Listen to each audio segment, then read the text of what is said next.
नमस्कार दोस्तों। Crypto times में आपका स्वागत है। इस हफ्ते की कुछ खास खबरें देख लेते हैं। पहली खबर एक हैक की है। Mixing network 200 million US dollar एक हैक में खो देता है ना। मिक्सिंग नेटवर्क एक लेयर 2 की तरह ही है, एक स्केलेबिलिटी प्लेटफॉर्म है। बट उसमें दिक्कत ये है कि उसका जो डेटाबेस है जहाँ पे सारा इंफॉर्मेशन सेव होता है, वो एक सेंट्रलाइज्ड डेटाबेस है जो कि गूगल के क्लाउड सर्विस में या डेटा सेंटर में था। और यही जो डेटाबेस था वही अटैक किया गया उस पर, और वही हैक का कारण बना। 200 मिलियन डॉलर की के यूजर्स फंड चुरा लिए गए। और ये इस खबर ने फिर से डिसेंट्रलाइजेशन की बात को ट्विटर में जागरूक किया लोगों में कि भैया देखिए, क्रिप्टो का मतलब ये है कि डिसेंट्रलाइज रहे, कोई चीज़ें एक जगह पे ना रहे, कि ऐसी चीज़ें ना हो। राइट। तो ये एक बड़ी खबर रही पिछले हफ्ते शुरुआत में। और एक ये पोस्ट रहा है आइलो से, जो कि बेसिकली पूरी न्यूज़ को सम अप करता है कि हम डिसेंट्रलाइजेशन की बात करते हैं ब्लॉकचेन लेकर आने की, बट उसके अंदर होता गूगल क्लाउड ही है। तो यहाँ पे एक बात हमको थोड़ी सी ध्यान देनी पड़ेगी, कि बहुत सारे प्रोटोकॉल्स जो हैं वो गूगल क्लाउड यूज़ करते हैं आज की तारीख में। राइट। कैसे यूज़ करते हैं? ज़्यादातर यूज़ करते हैं वैलिडेटर्स के फॉर्म में। तो जो नोड वो प्रोटोकॉल का नेटवर्क बनाते हैं, हो सकता है वो नोड होस्टेड हो किसी third party hosting service provider पे। और मूलतः ये बड़े बड़े नाम ही हैं, जैसे कि अमेजोन या गूगल हैं, जो कि ये जहाँ पे ये वैलिडेटर नोड्स होस्टेड होंगे। तो वो एक सेंट्रलाइजेशन का कारण तो है ही है। बट ये जो है, जो खबर मिक्सिन की है वो थोड़ी सी अलग है। वो वैलिडेटर नोड्स की नहीं है, बट वो मिक्सिन का एक जो कोर, एक बहुत ही इम्पोर्टेंट जो फंक्शनैलिटी थी, डेटाबेस था, वही गूगल क्लाउड पे था और वही अटैक हुआ। तो वो न्यूज़ और वैलिडेटर्स का सेंट्रलाइज होना में फ़र्क है। हालांकि वैलिडेटर्स का जो सेंट्रलाइजेशन है वो भी कम होना चाहिए, बट दोनों चीज़ें फिर भी अलग अलग है। तो ये मैं थोड़ा सा डिफरेंशिएशन करना चाहता था। बट ये पहली खबर रही थी पिछले हफ्ते की, जो मैं आपके साथ शेयर करना चाहता था। आगे बढ़ते हैं। अच्छा, जेमिनाई जो एक बड़ा क्रिप्टो एक्सचेंज है वेस्ट में, यूएस में, वो इंडिया में 24 मिलियन यूएस डॉलर्स इन्वेस्ट करना चाहता है। जेमिनाई ऑलरेडी है इंडिया में, उनके पास गुड़गांव के सेंटर में एक ऑफिस है, जहाँ पे कि लगभग 70 से लोग ऑलरेडी काम करते हैं। तो ये वो बस बेसिकली एक एक्सपेंशन करना चाहते हैं। वो चाहते हैं कि अब वो इस इंडिया हब पे फोकस करें और उसको एक्सपैंड करें। अब इंटरेस्टिंग बात ये होगी देखने की कि जहाँ पे बहुत सारे अलग अलग क्रिप्टो एक्सचेंजेस फेल हो गए, वहाँ पे जेमिनाई कैसे उभर के आएगा। सबसे बड़ी दिक्कत ये है कि इंडियन बैंक्स कोऑपरेट नहीं करते हैं क्रिप्टो एक्सचेंजेस के साथ, बिकॉज आरबीआई की जो गाइडलाइंस हैं उसके अनुसार वो क्रिप्टो एक्सचेंजेस को on end of ramp provide नहीं करते। तो ये देखना होगा कि जेमिना इस परेशानी को कैसे सरकमवेंट करता है, इस परेशानी को कैसे सॉल्व करता है। बट एक बहुत ही अच्छी खबर है, अगर ये हो जाता है तो इंडियन ट्रेडर्स और इन्वेस्टर्स के लिए बहुत अच्छी खबर है। आगे बढ़ते हैं।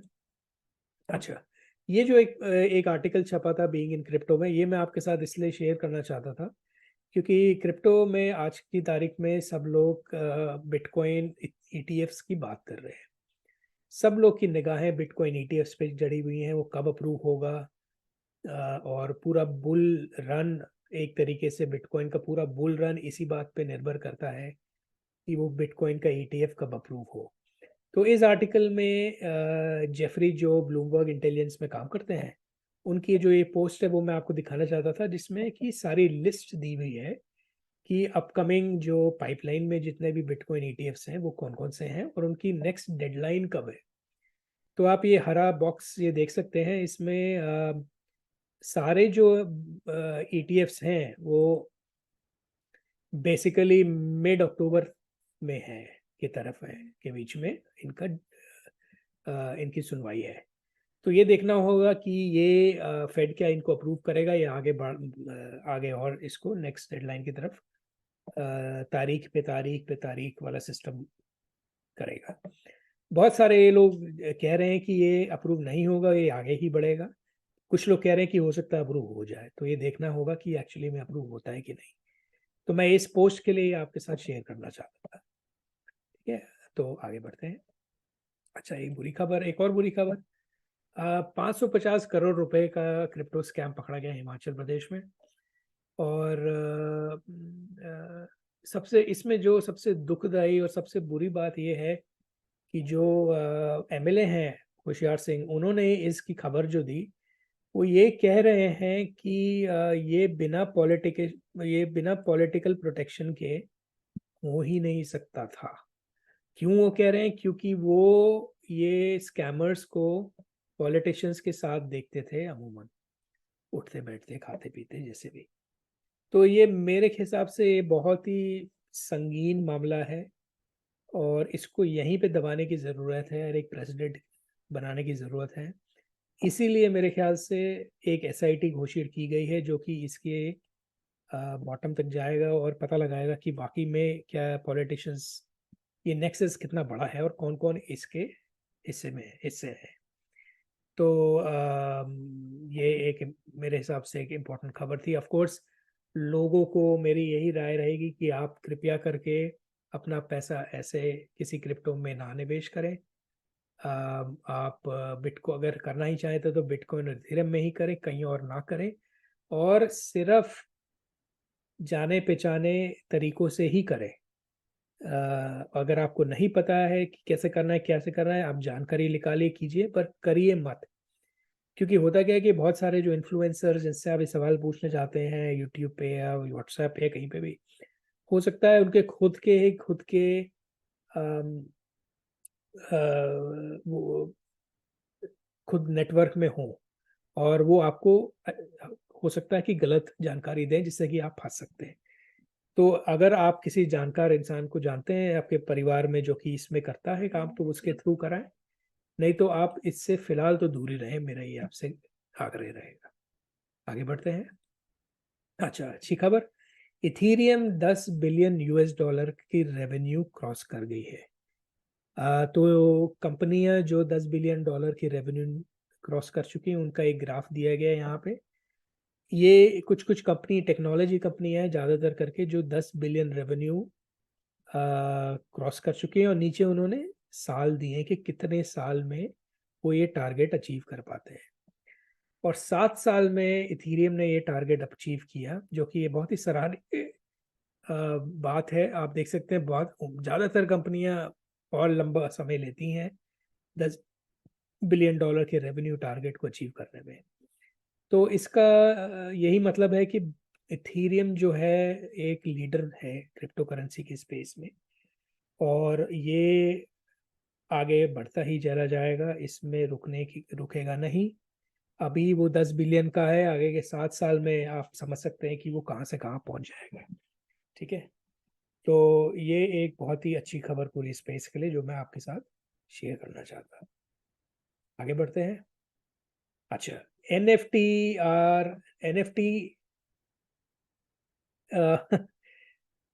एक ऐसा स्पेस है जो जिसके लिए जिसके मैं उसको फॉलो नहीं करता हूँ ज़्यादातर। मैं एनएफटी की टेक्नोलॉजी को जरूर फॉलो करता हूँ, बट मैं जो पिक्चर्स और जेपेग्स होती हैं मैं उनके प्रोजेक्ट्स को फॉलो नहीं करता बिल्कुल भी। बट ये खबर मैं इसलिए ज्वाइन करना चाहता था बिकॉज हो सकता है आप में से कोई एनएफटीज में इंटरेस्ट रखते हो, तो मैं ये खबर उनके लिए स्पेशली यहाँ पे ऐड किया है। फोरकास्ट की जो एक एनालिसिस रिपोर्ट है उनके अनुसार 94% एनएफटीज का कोई मूल्य नहीं है। बेसिकली मोटा मोटी आप इसको समझिए कि एनएफटीज और क्रिप्टो में कोई फर्क नहीं है। क्रिप्टो में 99% टोकन्स का कोई मूल्य नहीं है, एनएफटीज में 95% एनएफटीज का कोई मूल्य नहीं है। राइट, ठीक है, पर जिनका है वो देखिए आप, वो इतना बढ़ चुके हैं जब से वो शुरुआत हुई है ऑब्वियसली। ठीक है, तो यही मोटा मोटी करके एक तरीके से क्रिप्टो स्पेस का जो पूरा इकोसिस्टम जो है वो यही है कि आप किस चीज़ में आप पैसा डालना चाहते हैं, किस में इन्वेस्ट करना चाहते हैं, वो सोच समझ के कीजिए। और अगर आप ठीक से सोच समझ के अपने रिस्क को समझ के करते हैं तो आप अच्छा खासा गेन पा सकते हैं, नहीं तो आप लॉस में रहेंगे। और ज़्यादातर लोग लॉस में ही रहते हैं, क्योंकि आप देख सकते हैं कि 95% और 99% चीज़ें जहाँ पे जिनकी कोई मूल्य नहीं है तो वहाँ तो लोग फंसेंगे ही। तो ये एक बहुत बड़ी इंटरेस्टिंग सी खबर थी जो मैं आपके साथ शेयर करना चाहता था। ये फोरकास्ट वालों का खुद का एक इंडेक्स है जिसमें वो आई थिंक 500 एनएफटी प्रोजेक्ट्स को ट्रैक करते होंगे। और वो देखिए 2022 के शुरुआत से अब तक वो 94% गिर चुका है। ठीक है, हो सकता है कि अगला बुल रन जब आए तो ये ऊपर बढ़े, हो सकता नहीं, मतलब होएगा ही। बिटकॉइन और इथेरियम बुल कॉइन को लीड करेंगे और बाकी जितने भी ऑल्ट कॉइन्स और एनएफटी प्रोजेक्ट जो भी है क्रिप्टो में सब ऊपर जाएंगे। पर इसका मतलब ये नहीं है कि ये जो 94% है वो उनमें उनका मूल्य कुछ एक्चुअल मूल्य बढ़ा। ये सिर्फ स्पेकुलेटिव मूल्य है। चलिए आगे बढ़ते हैं। अच्छा, ये एक बड़ी इंटरेस्टिंग खबर थी, बट ये ज़्यादा इंपॉर्टेंट नहीं है, बट मैं स्टिल भी यहाँ पे बताऊंगा। Bitcoin recognise as a digital currency in Shanghai. Shanghai का जो एक पीपल्स कोर्ट है, उन्होंने एक अनाउंसमेंट की कि वो बिटकॉइन को एक यूनिक डिजिटल करेंसी के रूप में देखते हैं। ठीक है, आप अगर आप जानते हैं या नहीं जानते हैं, चाइना में क्रिप्टो करेंसी की पे बैन लगा हुआ है। आप ट्रेड या खरीद नहीं कर सकते हैं। तो मेरे ख्याल से 2 साल के करीब हो गई ये खबर। बंद हुआ है जब से। सारे बिटकॉइन माइनर्स बंद कर दिए थे उन लोगों ने, सब कुछ बंद कर दिया था। पर ये खबर उनके लिए है जिनके पास ऑलरेडी एसेट्स पड़े हुए हैं उस टाइम से। पर उनके पास पड़े हुए हैं, वो ट्रेड नहीं करते हैं या सेल नहीं करते हैं, कुछ नहीं कर, क्योंकि कर ही नहीं सकते हैं। बस पड़े हुए हैं। उन पड़े हुए एसेट्स का जो का स्टेटस क्या है वो इस कोर्ट ने बताया कि अगर आपके पास बिटकॉइन रखे हैं तो एक डिजिटल करेंसी के रूप में हम उसको देखेंगे। तो ये बहुत ही स्पेसिफिक लीगल बाउंड्री के अंदर ये एक बात कही गई है। इसका मतलब ये नहीं है कि कल से चाइना में बिटकॉइन या क्रिप्टो करेंसी की ट्रेडिंग या लेन देन शुरू हो जाएगी, उससे इसका कोई मतलब नहीं है। ठीक है, तो ये कोई खास खबर नहीं है मेरे हिसाब से, बट क्योंकि ये चाइना की थी और चाइना की ज़्यादातर खबरें आती नहीं है क्रिप्टो में, तो इसलिए मैंने इंक्लूड किया। अच्छी खबर ये है कि इकोनोमेट्रिक्स जो एक बहुत ही इंटरेस्टिंग स्टेटिस्टिक्स लेकर आता है बिटकॉइन के लिए, वो एक अच्छी पोस्ट थ्रेड लिखते हैं कि जो बिटकॉइन माइनर्स हैं क्या आपको उनमें निवेश करना चाहिए। ठीक है, तो इसके आप इस तरह समझिए, देखिए आप बिटकॉइन तो खरीद सकते हैं जैसे आप चाहते हैं, सतोशीज खरीद सकते हैं अपना पैसे से। पर अगर आप नहीं खरीद पा रहे किसी भी कारणवश, तो आप कुछ और चीजें खरीद सकते हैं जो इनडायरेक्टली आपको बिटकॉइन में एक्सपोजर देते हैं, है ना। जैसे कि एक म्यूचुअल फंड है जिसका एक एनएवी है, आप वो एनएवी के बेसिस पे आप एनएवी के बेसिस पे आप अपना पैसा डालते हैं। But at the end of the day वो एनएवी क्या है, वो आपको अलग अलग शेयर या स्टॉक्स की कंपनी के स्टॉक्स में एक्सपोजर देता है। आप डायरेक्टली उनके शेयर नहीं खरीद रहे हैं, बट आप सिर्फ म्यूचुअल फंड खरीद रहे हैं। तो ये उसी तरीके के इनडायरेक्ट एक्सपोजर्स की बात कर रहा है कि बिटकॉइन माइनर्स जो है वो एक इनडायरेक्ट एक्सपोजर है बिटकॉइन। क्यों क्योंकि बिटकॉइन का दाम बढ़ेगा, बिटकॉइन माइनर्स ज्यादा प्रॉफिटेबल होंगे, सीधी सी बात है। तो इनका कहना यह है कि क्या आपको बिटकॉइन माइनर्स के शेयर या स्टॉक खरीदने चाहिए, तो वो कह रहे हैं हाँ। क्यों करने चाहिए, उन्होंने 3 कारण दिए। पहला, तो ये तो highly correlated to bitcoin, right, सीधी सी बात है, वो उनका काम ही बिटकॉइन से है। और हमने जब भी ईटीएफ का देखा और ये सब खबरें, जो पॉजिटिव खबरें देखी बिटकॉइन के, बिटकॉइन में नया बुल रन आने ही वाला है, कभी भी आ सकता है। तो अगर जैसे ही बुल रन आएगा तो इन बिटकॉइन माइनर्स को प्रॉफिट होगा होगा। ठीक है। दूसरी, delivering multiple times the return of BTC in the same period. ये बहुत ही इंटरेस्टिंग खबर है। ये कहना चाहता है कि अगर आपने मान लीजिए 1 साल, जैसे यहाँ जनवरी सितंबर दिया हुआ ना, जनवरी में आपने बिटकॉइन खरीदा, जनवरी से लेकर सितंबर में आपको बिटकॉइन में मान लिया आपको 15 से 20% का मुनाफा हुआ, मान लीजिए। ठीक है। पर अगर आपने बिटकॉइन माइनिंग के शेयर लिए होते तब आपको उससे कहीं ज्यादा मुनाफा होता। बिटकॉइन खुद एसिड से ज्यादा मुनाफा आपको बिटकॉइन माइनिंग कंपनी से मिलता, है ना, खास बात। और तीसरी बात है कि likely to attract a lot of institution money. क्यों? क्योंकि देखिए इंस्टीट्यूशनल मनी आएगा, वो क्या करेगा, वो बिटकॉइन चाहता है, वो बिटकॉइन पे कब्जा करना चाहता है, बिटकॉइन खरीदना चाहता है। अब बिटकॉइन है किसके पास? सबसे ज्यादा बिटकॉइन इन माइनर्स के पास है, और फिर एक्सचेंजेस के पास है। ठीक है, तो वो आएंगे तो सबसे पहले तो बिटकॉइन माइनर्स के स्टॉक से और शेयर्स खरीदेंगे, और वो करेंगे तो फिर बिटकॉइन माइनर्स के शेयर्स के दाम बढ़ेंगे, सीधी सी बात है। तो ये तीन बड़ी बहुत ही महत्वपूर्ण बातें उन्होंने बोली हैं। और आप ये चार्ट देख सकते हैं, देखिए कहीं पे भी नेगेटिव रिटर्न्स, अभी ट्रिपल डिजिट्स में आपको रिटर्न्स दिख रहे हैं यहाँ पे, देखिए बिट डिजिटल, ये एक ही जो चुनिंदा -10%, -3, एक ही दुक्का है बस जहाँ पे आपको नेगेटिव मिल रहे हैं। बाकी आप देख रहे हैं कोई ऐसा शेयर है जो इस पीरियड में आपको इतना पॉजिटिव रिटर्न्स दे पाया है? मेरे को नहीं लगता कोई ऐसा कंपनी या स्टॉक होगा आज की तारीख में, है ना।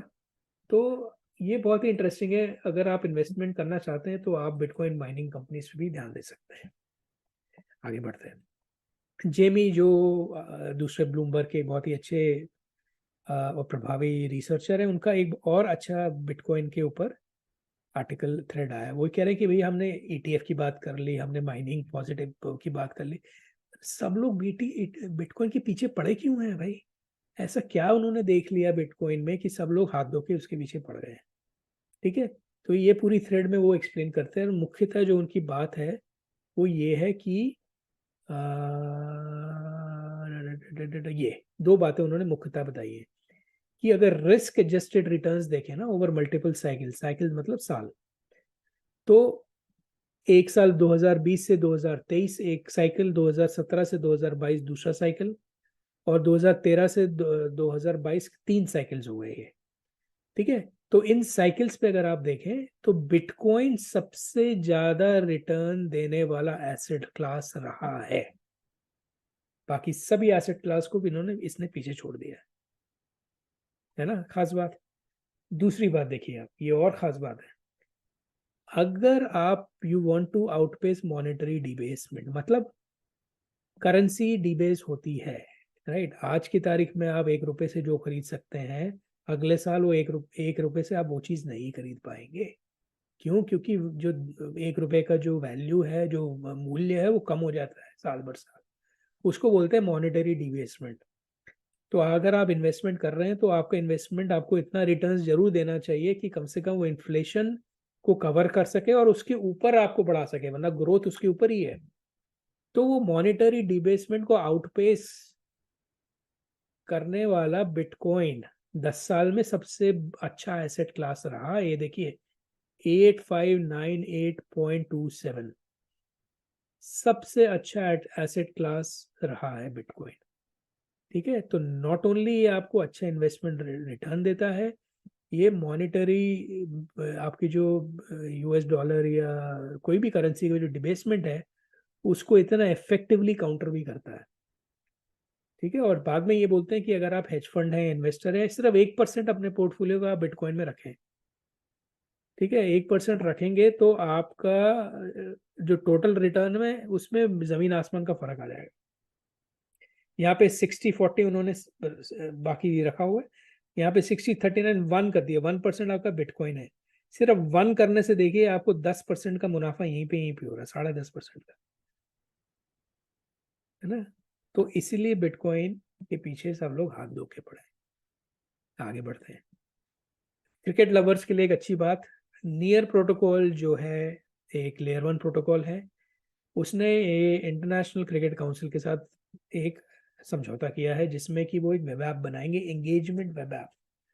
तो उसमें आप डाउनलोड करके आप अपनी टीम बना सकते हैं, सेलेक्ट कर सकते हैं, अलग अलग गेम्स एक्टिविटीज होंगी, ये होगा आपको किस तरह से आपको एंगेज करके रखेंगे अलग अलग चीज़ों में, और उसके लिए आपको फिर प्राइजेस मिलेंगे, अवार्ड्स, मर्चेंडाइज हो सकता है, टिकट्स हो सकते हैं, कुछ भी हो सकता है। तो नियर प्रोटोकॉल के जो ब्लॉकचेन ऑपरेटिंग सिस्टम है ये उस पर बनेगा। तो मेरे हिसाब से तो ये बहुत बड़ी खबर है। क्रिकेट बहुत पॉपुलर है, ऑब्वियसली आप लोग जानते ही हैं, और अब वेब 3 क्रिकेट में भी आ गया है ना। तो क्रिप्टो के लिए, ओवरऑल क्रिप्टो के लिए तो ये बहुत ही अच्छी खबर है ये। और ये इस वर्ल्ड कप से ही शुरू होने वाला है, अक्टूबर 5 का जो वर्ल्ड कप होने वाला है अभी कुछ दिनों में, ये अभी इसी में से लॉन्च हो जाएगा ये। ठीक है, तो आप ये ऐप डाउनलोड कीजिए, इस्तेमाल कीजिए और एंगेजमेंट बढ़ाइए। और ये ध्यान रखिए कि ये जो पीछे जो आपका जो पूरा बैकएंड है ये ब्लॉकचेन वाला है।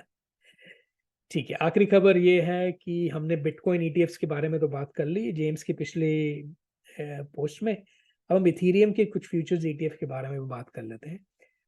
आने वाला जो मंडे है उस पे बहुत सारे इथीरियम के फ्यूचर्स ईटीएफ पाइपलाइन में हैं, उनकी अप्रूवल का इंतजार है, उस तारीख लॉन्च डेट हो सकती है। तो अगर ये हो जाते हैं, फ्यूचर्स ईटीएफ हैं, हालांकि इसमें ज़्यादा दिक्कत होनी चाहिए, तो ये अप्रूव हो जाने चाहिए मेरे हिसाब से। बट मंडे को पता लगेगा हमको कि क्या होता है। बट ये पॉजिटिव खबर अगेन इथीरियम के लिए। तो हमने बिटकॉइन की ईटीएफ्स की तारीख तो देख ली और साथ ही साथ हमने इथीरियम की फ्यूचर्स ईटीएफ की भी तारीख यहाँ पे देख ली है। जेम्स को आप जरूर फॉलो करें, साथ ही साथ जेमी को भी फॉलो करें, ये बहुत अच्छी अच्छी ट्वीट्स लिखते हैं आपको जानकारी के लिए, बहुत अच्छी जानकारी देते हैं। तो इसी के साथ इस हफ्ते की सारी क्रिप्टो की खबर हमने देख ली है, और अगले हफ्ते मैं फिर आऊँगा आपके साथ कुछ अच्छी चुनिंदा क्रिप्टो खबरों के साथ। तब तक के लिए नमस्कार।